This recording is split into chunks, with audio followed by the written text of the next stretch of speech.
করবো। যদি কোনো ব্যক্তি, কোনো মানুষ, কোনো পাপী, কোনো রকমের মানুষ যারা পরিশ্রান্ত, ভারাক্রান্ত, তারা মনে করছে আমার জীবনে শান্তি নেই, আনন্দ নেই, প্রেম নেই, দয়া নেই, ক্ষমা নেই, সম্মান নেই, আমার জীবনে অনেক কষ্ট, দুঃখ, যন্ত্রণা, একবার সে যিশুর কাছে আসুক। আমাদের উপরে তাড়না আসে, যখন আমাদের উপরে অত্যাচার আসে, তখন আমাদের হৃদয় কঠোর হয়ে যায়। সেই কঠোর কি করে? শয়তান করে। দে তুই এবার বল, তুই এবার ভিডিও বানা, তুই এবার গালাগাল দে, তুই এবার উল্টো পাল্টা বল। ওই কঠোরতা হচ্ছে শয়তানের কাজ। তাই যখন প্রার্থনা করি প্রভু আমাদেরকে ধৈর্য দেয়, সেজন্য অনেক বিভক্ত মুখ মানুষের সামনে আসে। তাই ঈশ্বর আত্মাতে আছেন, তেমন শয়তানও আত্মাতে আছেন, তাই না? তো যিশুর কার্যকে কেন বাধা দিচ্ছে? কারণ শয়তান চায় না যে মানুষ যিশুকে জানে না। তাদের যুদ্ধ আত্মার সাথে। কোন আত্মা? দুষ্ট আত্মার সাথে। তাদের যিশুকে, যিশু বিদেশি, যিশু খ্রিস্টানদের, যিশু অমুক, যিশু তমুক, তাদেরকে একটাই বার্তা, আস্বাদন করিয়া দেখো সদাপ্রভু মঙ্গলময়।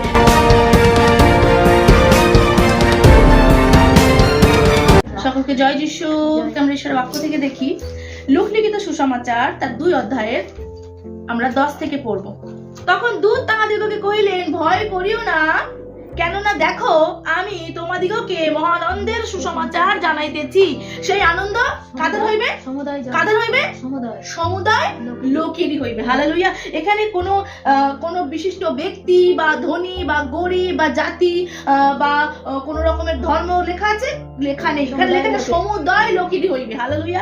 প্রভু যিশু এসেছেন সমুদয় লোকের জন্য, প্রত্যেকটা মানুষের জন্য তিনি এসেছেন। তিনি ধার্মিকতার জন্য এসেছেন, তিনি শান্তির বার্তা দিতে এসেছেন। তিনি বলেছেন, সেই স্বর্গদূত বলছেন, সেই আনন্দ সমুদয় লোকেরই হইবে। হালেলুয়া। কারণ অদ্য দাউদের নগরে তোমাদের জন্য কে জন্মিয়াছেন? ত্রাণকর্তা জন্মিয়াছেন, তিনি খ্রিস্ট প্রভু।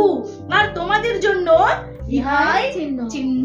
তোমরা দেখিতে পাইবে একটি শিশু কাপড়ে জড়ানো ও জাবু পাত্রের শরণে রইয়াছে। মানুষ কত চিহ্ন চায় যখন প্রভু যিশুর কাছে আসে। আমার সুস্থতা চাই, আমার এটা চাই, আমার ওটা চাই, আমার মামলা মোকদ্দমা মিটে গেলে বিশ্বাস করবো। রকমের অজুহাত নিয়ে প্রভুর কাছে আসে। ইভেন আমিও যখন আমি যিশুকে যখন প্রথম শুনলাম যে প্রভু যিশু জিহোবা রাফা, তিনি আরোগ্যকারী পরমেশ্বর, একটা বাক্য আমি পেয়েছিলাম যে সুস্থ লোকের চিকিৎসার প্রয়োজন নাই, কিন্তু অসুস্থদেরই প্রয়োজন। তো তখন তো আমি জানি না যে অ্যাকচুয়ালি প্রভু যিশু কোন সুস্থতার কথা বলছে, কোন অসুস্থতার কথা বলছে। তখন আমি ভেবেছি আমি অসুস্থ, আমি যিশুর কাছে প্রার্থনা করব, আমি ভালো হয়ে যাবো। একটা লোভ ছিল আমার মধ্যে, তাই না? প্রত্যেকেই আমরা এইরকম একটা মেন্টালিটি নিয়ে প্রভু যিশুর কাছে আসি। কিন্তু যদি মন না ফিরিয়ে আসি, তাহলে যিশুকে আমরা কখনোই জানতে পারবো না। তাহলে কি দূত কাদের কাছে? স্বর্গের বার্তা রাখালদের কাছে, তাই না? রাখালদের কাছে, যারা মাঠে সেই মেষ পালক, তাদের কাছে বলছে যে তোমাদের জন্য অদ্য দাউদের নগরে ত্রাণকর্তা জন্মিয়াছেন, তিনি খ্রিস্ট প্রভু। একজন ছোট্ট শিশু কি করে ত্রাণকর্তা হতে পারে? একজন ছোট্ট শিশু কি করে ত্রাণকর্তা হতে পারে? Hallelujah, praise the Lord. একটা ছোট্ট শিশু যে সমগ্র পৃথিবীর ভার বহন করছে। তাই আমরা যিশায়া তার 9 অধ্যায়ের 6 পদে কি লেখা আছে? লেখা আছে, কারণ একটি বালক আমাদের জন্য জন্মিয়াছেন, একটি পুত্র আমাদিগকে দত্ত হইয়াছে, আর তাহারই স্কন্ধের উপরে কর্তৃত্ব ভার থাকিবে, এবং তাহার নাম হইবে আশ্চর্য মন্ত্রী, বিক্রমশালী ঈশ্বর, সনাতন পিতা, শান্তি রাজ। হালেলুয়া। তার কাঁধের উপরে সমস্ত কর্তৃত্ব ভার। প্রভু যিশু একজন 12 বছরের নারী, যার তখনও স্ত্রী ধর্ম পর্যন্ত হয়নি, একজন 12 বছরের কুমারী নারী, যার গর্ভে পবিত্র আত্মা দ্বারা প্রভু যিশু জন্মালেন, এবং সমগ্র পৃথিবীর ভার তার কাঁধে। সমগ্র মানুষের পাপের কারণে তিনি জন্মালেন, মানুষের রূপ ধরলেন, এবং তিনি আমাদের পাপকে ওঠালেন। তাই তিনি আমাদের ত্রাণকর্তা, তিনি খ্রিস্ট প্রভু। আর তোমাদের জন্য ইহাই চিহ্ন। তো এবার মেষপালকেরা কি করলো? তারা পরস্পর বলা বলি করলো, করে এবার তারা হচ্ছে কি ভাবছে, চলো একবার আমরা বেথলেহেমে যাই। দেখো, একজন স্বর্গদূত রাতের বেলা এসেছে, একজন শিশু তাদের ত্রাণকর্তা বলে তাদেরকে বার্তা দিয়েছে। এবার এই মেষপালকেরা একটা খুব সুন্দর ডিসিশন নিয়েছে, কি চলো একবার বেথলেহেমে যাই। ওই ঠান্ডার সময় বা ওই রাতের বেলা বা ওই মেষপালকরা সারাদিন তারা মেষ চড়িয়ে ক্লান্ত হয়ে গিয়েছিল, কিন্তু তারা একটা ভালো ডিসিশন নিয়েছিল। কি ডিসিশন? চলো আমরা বেথলেহেমে যাই, তাই না? তারা তো ভাবতে পারতো যে এই রাতের সময় কে একজন এসে বলে গিয়েছে আমাদের যাওয়ার দরকার নেই, চলো আমরা ঘুমিয়ে পড়ি, বা আমরা একটু আগুন পোয়াই, বা আমরা একটু রেস্ট করি।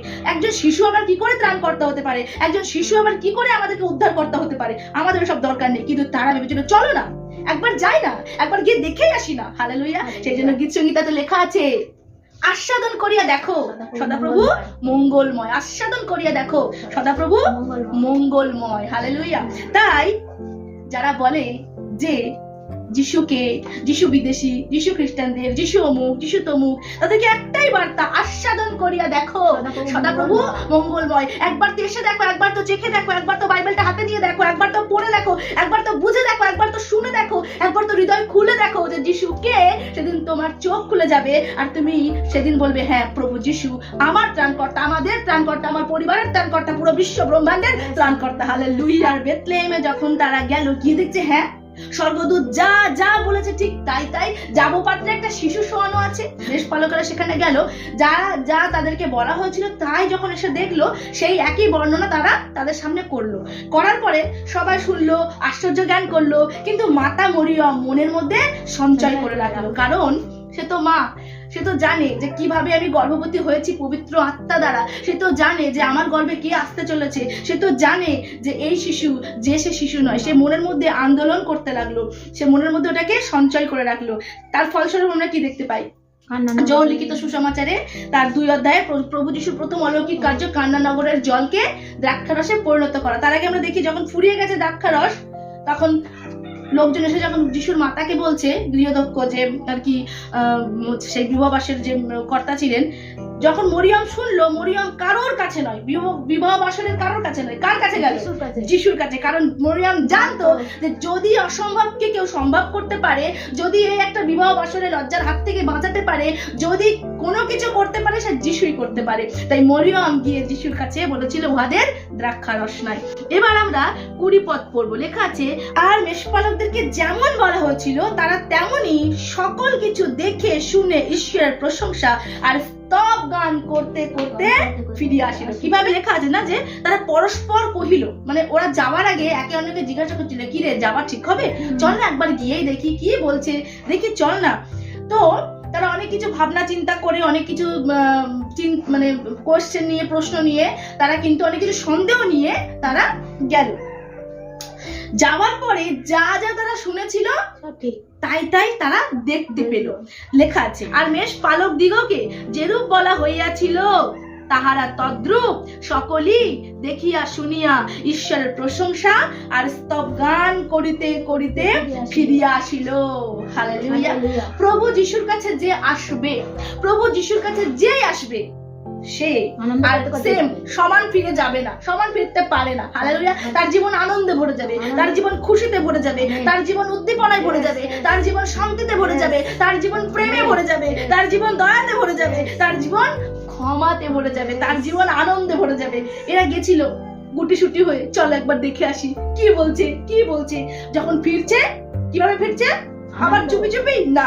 যিশুর কাছে আসলে যে ফিরে যায়, সে চুপি চুপি ফিরতে পারে না। তখন তার মনে হয়, আমি যাকে জেনেছি, আমি যাকে পেয়েছি, আমি যাকে বুঝেছি, আমি যাকে শুনেছি, সকলকে শোনাই, সকলকে জানাই, কারণ ইনি পরিত্রাণ। প্রভু যিশুতেই পরিত্রাণ, প্রভু যিশুতেই উদ্ধার, প্রভু যিশুতেই আনন্দ। এবং যখন তারা আনন্দ গান করতে করতে ফিরছিল, আনন্দ গান চুপি চুপি করা যায়? চুপি চুপি করা যায়? করা যায় না। যখন আনন্দ গান করে, যখন ঈশ্বরের প্রশংসা করে, তখন সকলে শুনতে পায়, সকলে শুনতে পায়। তারা কিন্তু ভয় পেল না। এই সময় গান করতে করতে যাবো, কে কি বলবে, তারা ভয় পেল না, তারা কিছু ভাবলো না। তারা হয়তো কোনোদিন গানই করেনি, তারা এমন হচ্ছে মেষপালক, সারাক্ষণ মেষ নিয়ে চড়াচ্ছে, তাই না, হয়তো তারা কোনো গানই করেনি। হ্যাঁ, তাদের মেষপালক, রাখাল বালকদের আবার কেমন সম্মান দেয় লোক। হয়তো সম্মান ছিল না, হয়তো তারা কোনো মন খুলে গান করতে পারেনি, হয়তো তাদের মনে আনন্দ ছিল না, হয়তো অনেক কষ্ট ছিল। কিন্তু যখন তারা যিশুকে দেখলো, যখন তারা যিশুকে দেখলো, যা যা তারা শুনেছিল তাই তাই তারা দেখলো। হালেলুয়া। আজকে আমরা যিশুর বিষয়ে অনেকে শুনে সেগুলোকে আমরা বিরোধ করি, কিন্তু আমরা দেখতে চাই না। একবার যেগুলো শুনছি যে যিশু উদ্ধারকর্তা, যিশু আরোগ্যকারী, যিশু চাঙ্গাকারী, যিশু আমাদের জীবনের সমস্ত দুঃখ কষ্ট দূরে নিয়ে যায়, যিশু আমাদেরকে স্বর্গরাজ্য দিতে পারেন, যিশুই হচ্ছে স্বর্গরাজ্যের একমাত্র পথ, এইগুলো যখন আমরা শুনি আর যদি বিশ্বাস করি, আমরা তাই তাই দেখতে পাবো। হালেলুয়া। আমরা তাই তাই দেখতে পাবো। Praise the Lord. তাই বাইবেলে লেখা আছে প্রত্যেক ব্যক্তিকে তার সামনে নতজানু হতে হবে। কিন্তু সেখানে গিয়ে নতজানু হয় কি লাভ? তখন তো অলরেডি আমাদের জন্য বিচার স্থান অপেক্ষা করছে, স্বর্গ নরক অপেক্ষা করছে, তাই না? তাই প্রভু আমাদের প্রত্যেককে সুযোগ দিচ্ছে, প্রভু প্রত্যেককে সুযোগ দিচ্ছে। আচ্ছা, কেন এত বিরোধিতা? এই জন্যই আসে কারণ শয়তান কেমন দাঁত চোখ সিংবার করে আসে না। শয়তান মানুষের মধ্য দিয়েই কাজ করে, শয়তান পরিবারের মধ্য দিয়ে কাজ করে, শয়তান বন্ধুদের মধ্য দিয়ে কাজ করে, শয়তান প্রতিবেশীর মধ্য দিয়ে কাজ করে, শয়তান চেনা পরিচিত মানুষের মধ্য দিয়ে কার্য করে। শয়তানের যেমন ঈশ্বর আত্মাতে আছেন, তেমন শয়তানও আত্মাতে আছেন, তাই না? তো যিশুর কার্যকে কেন বাধা দিচ্ছে? কারণ শয়তান চায় না যে মানুষ যিশুকে জানুক, শয়তান চায় না যে মানুষ ঈশ্বরকে জানুক। কিন্তু যে একবার শয়তানের মাথার মস্তক চূর্ণ করা মানে কি? পরিবারের সঙ্গে বিরোধ করা, প্রতিবেশীর সঙ্গে বিরোধ করা, বন্ধুদের সঙ্গে বিরোধ করা, হচ্ছে যারা বিরোধিতা করছে তাদের সঙ্গে বিরোধিতা করা, তাদেরকে হিংসা করা না, না। যে আত্মাতে আছে, আমাদের যুদ্ধ আত্মার সাথে। কোন আত্মা? দুষ্টাত্মার সাথে। হালেলুয়া। দুষ্টাত্মার সাথে আমাদের যুদ্ধ করা। হালেলুয়া। যেমন যখন আমাদের উপরে তাড়না আসে, যখন আমাদের উপরে অত্যাচার আসে, তখন আমাদের হৃদয় কঠোর হয়ে যায়। সেই কঠোর কে করে? শয়তান করে। দে তুই এবার বল, তুই এবার ভিডিও বানা, তুই এবার গালাগাল দে, তুই এবার উল্টো পাল্টা বল। কিন্তু যখন প্রার্থনায় বসিয়ে প্রভু আমাদেরকে শান্ত করেন না, ওই কঠোরতা হচ্ছে শয়তানের কাজ। তাই যখন প্রার্থনা করি প্রভু আমাদেরকে ধৈর্য দেয়, প্রভু আমাদেরকে শান্তি দেয়, প্রভু আমাদেরকে প্রেম দেয়, প্রভু আমাদেরকে দয়া করতে বলে, প্রভু আমাদেরকে ক্ষমা করতে বলে, তাই না? সেই জন্য আজকে অনেক হিংস্র মুখ মানুষের সামনে আসেনি, তাই না? ঈশ্বরের ধন্যবাদ করি যে ঈশ্বর আমাকে সেই শক্তি দিয়েছেন, এবং আমাকেও আরো অনেক বদলাতে হবে, কারণ প্রভু আমাকে দিন প্রতিদিন শেখাচ্ছেন। তো লেখা আছে, তাহারা তদ্রূপ সকলে দেখিয়া শুনিয়া ঈশ্বরের প্রশংসা স্তব গান করিতে করিতে ফিরে আসিল। হালেলুয়া। মেষ পালক যারা হয়তো কোনোদিন গান করেনি, তারা যখন যিশুকে দেখলো, কি করলো? আনন্দের সাথে গান করতে করতে তারা ফিরে আসলো। হালেলুয়া। যারা যিশুর কাছে আসবে সন্দেহ নিয়ে, বিরোধ নিয়ে, হিংসা নিয়ে, পাপ নিয়ে, যত মানুষ যিশুর কাছে আসবে, আর যখন তারা যা যা লেখা আছে বাইবেলে, যে আমি তোমার সঙ্গে প্রতিজ্ঞা করেছি, আমি তোমার সঙ্গে ওয়াদা করেছি, আমি সদাপ্রভু, আমার পরিবর্তন নাই, আমি মিথ্যা কথা কহি না, আমি মানুষ নই যে আমি মিথ্যা কথা বলবো, আমি সদাপ্রভু, আমি যে আছি আমি সেই আছি।